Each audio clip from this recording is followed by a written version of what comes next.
Heroes and villains always have the same backstory, pain. The difference is what they choose to do about it. Villain says, the world hurt me, I'll hurt it back. The hero says, the world hurt me, I'm not going to let it hurt anybody else. Heroes use pain, villains are used by it.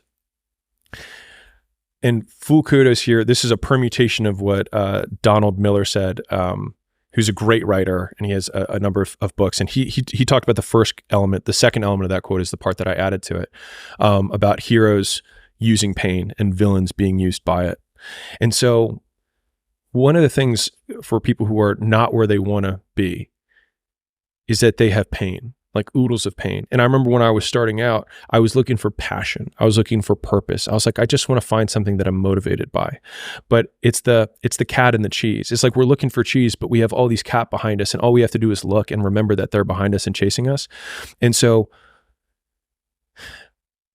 if you have the cat and you're staying in your current situation, you're being used by the cat, right? You're being used by the business owner who, it doesn't treat you well and is, and you're in this job that you don't really want to be in, right? Or you're being used by the situation or the context of the relationship that you're in with the girl that you're like not that into, right?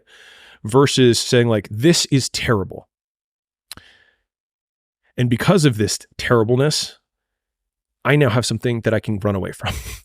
and then like, rather than not looking at the knife or trying to take painkillers to not feel the pain, it's like completely sobering up, taking the knife and twisting it in your own heart and being like, I'm going to fucking do something about this. And I think that that's what the heroes, like if we're heroes in our own story, it's not avoiding pain. It's choosing from the very beginning, the alchemy, which is like, you have these terrible situations. It's like, and you have the opportunity to turn them into magic and skip or shortcut all the growth you're going to have in a really short period of time simply by twisting the knife and being like, I'm going to do something about it.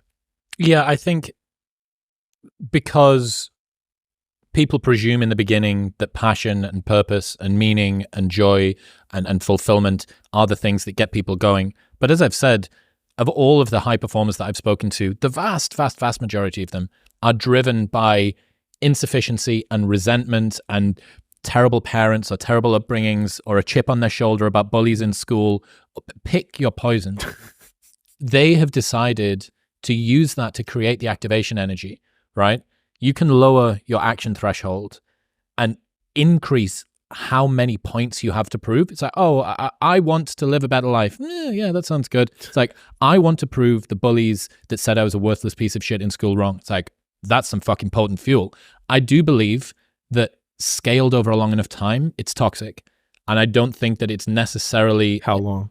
Well, that's the question. Like a lifetime, yeah. Right? Like, but I mean, it'll fuel you for a decade pretty well. Yeah. And I think that I look at me. I look at, I was bullied pretty badly in school and was an only child and had expectations from parents. Sure. And I combined all of those things together.